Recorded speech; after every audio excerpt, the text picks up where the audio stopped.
Napanood ko yung balita kanina sa tungkol to sa may mga TNT, yung mga walang dokumento ng mga Pilipino sa Amerika na balak na ng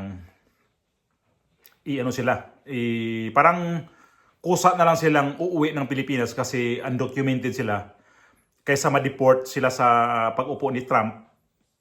Ay mas maganda na unahan na lang. Yan din ang panawagan ng ambasador na si Romualdez na kusa na lang silang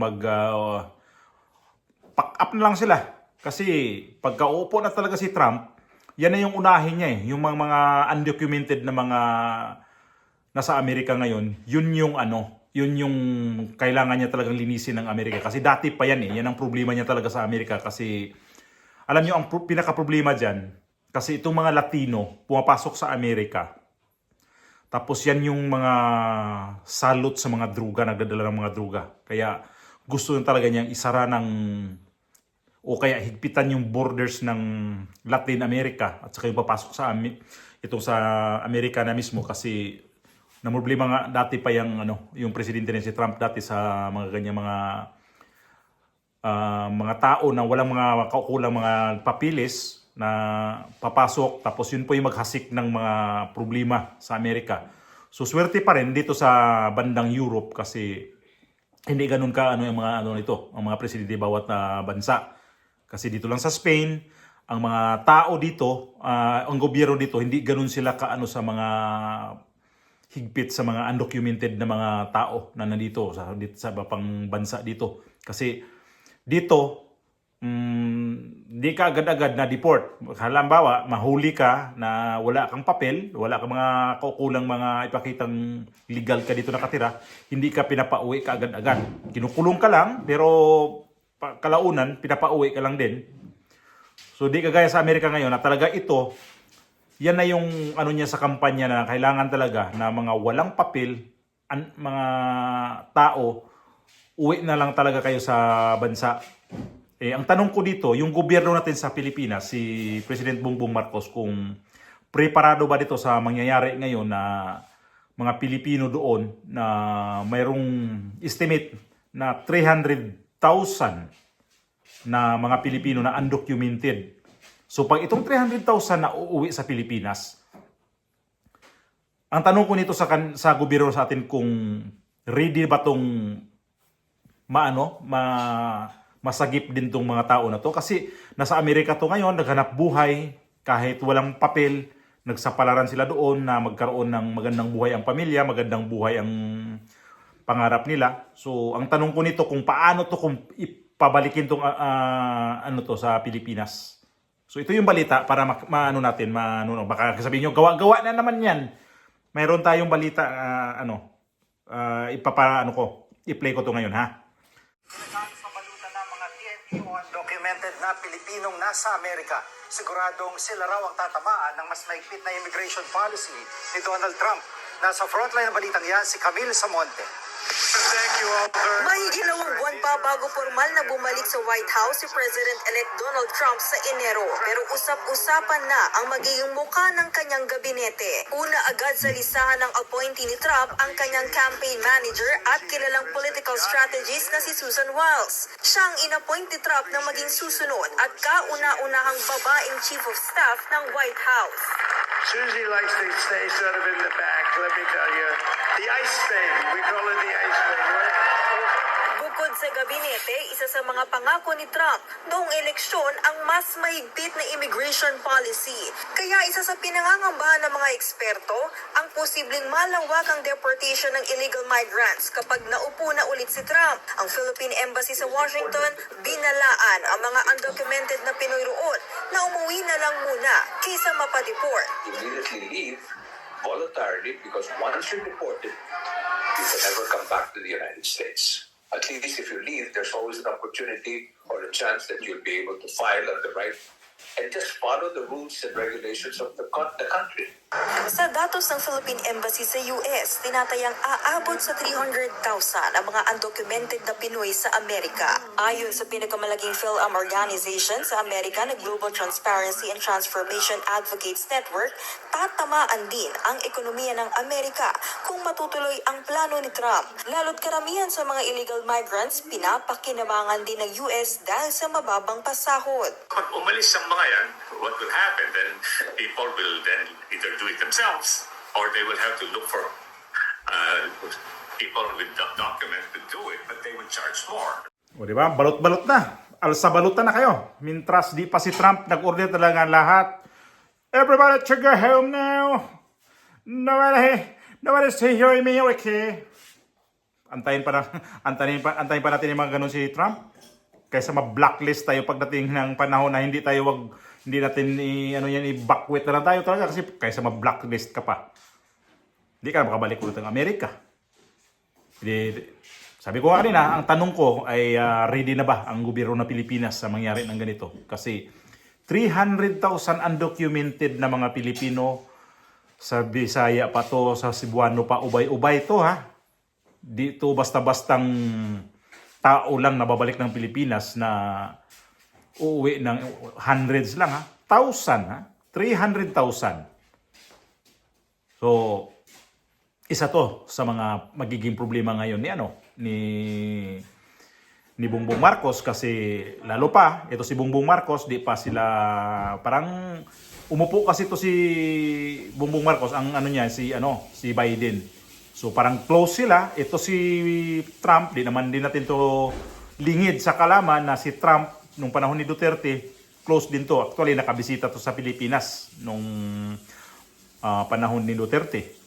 So, isa to sa mga titingnan natin kung sana itong plano ni Trump na hindi to magbago pa sana. Kasi kawawa rin ang mga Pilipino o pagbigyan man lang na magiging legal na sila doon sa Amerika para di naman umabot sa ganito na ipauwiin na pagdating sa Pilipinas, ano na naman ang gagawin doon o kaya mga ibang bansa naman to sa ibang lugar, kung saan mang bansa ang pupuntahan nila, pero mas pinili to nila sa Amerika kasi iba pa rin ang nasa Amerika ka. Like nito sa Europe, nabanggit ko kanina nga na may mga bansa dito na hindi ganun kahigpit sa mga immigrante. Kasi hindi naman kaagad-agad na pinadeport.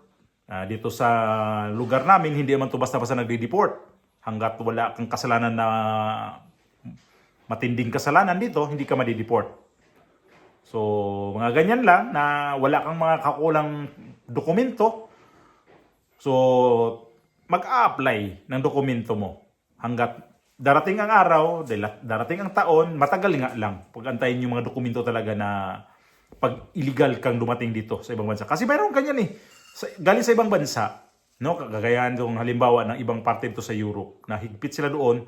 Kaya pagdating nila doon pag tapos na yung mga kontrata nila doon, lilipat sa ibang bansa. Lilipat sila ito sa either Spain, Italy,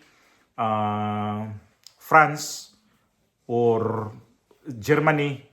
Nagko-cross country ang mga dito mga Pilipino kung saan sila pupunta. Kaya lang dito sa Spain, hindi ganun kahigpit nga ang mga dito, mga immigrante na dinireport agad. So actually walang mga dokumento dito, mga TNT, nakakuha pa rin ng trabaho, kaya lang mababa ang sweldo. At saka isa pa, ang kawawa sila dito pag undocumented kasi pagdating sila pag nagkasakit, hindi kagaya sa may mga kaukulan na legal ka, na mayroon kang papel, covered ka lahat doon sa mga ng gobyerno programa. Pero pag undocumented ka, yun lang makakawawa kasi mayroon ibang hospital dito sa Spain na hindi ka talaga treatment ng maayos kasi wala undocumented ka eh. So, ito yung natin ngayon na sana ang gobyerno natin sa Pilipinas ready na sa mangyayari ng ganito o kaya mabigyan ng solusyon to ng gobyerno kung ano talaga ang magiging maitulong nito kasi hindi to basta-basta. 300,000 na mga undocumented sa Amerika. Amerika pa lang yan ha. E paano pa yun nanggaling dito sa may sa may mga gira-gira pa ng mga lugar dyan dito sa may Middle East banda. Kaya itong Israel, itong mga bandang Lebanon, may mga gira dyan na nag-evacuate na rin yung mga Pilipino sa Pilipinas na din. So nabanggit ko rin to na ang mga ibang programa din sa gobyerno sa Pilipinas, kulang yun. Kagaya sa ating mga OFW na mga binibigay sa atin ng mga na mga programa para sa ating mga OFW. Yung mga iba dyan, bibigyan ng negosyo, puhunan, parang pautang pero babayaran mo rin yun. Tapos ititraining ka sa sa TESDA. Ititraining ka doon kung anong gusto mo. So yun lang pinaka nila para ma-training ka. Pero depende pa din yun. Kung mag-training ka tapos di ko alam kung gastos ba sa gobyerno yan mga training dyan.